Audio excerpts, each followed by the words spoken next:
त्रिगुणाकारं त्रिनेत्रं च त्रियायुधं त्रिजन्म पापसंहारं एकबिल्वं शिवार्पणं त्रिशाखैः बिल्वपत्रैश्च अच्छिद्रैः कोमलैः शुभैः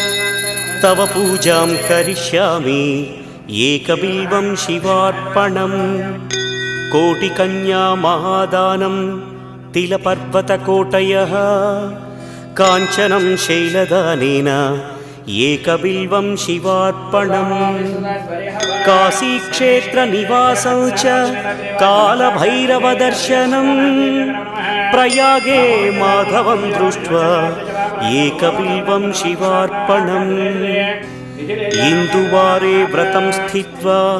निराहारो महेश्वर नक्तं हौष्यामि देवेश एकबिल्वं शिवार्पणम्।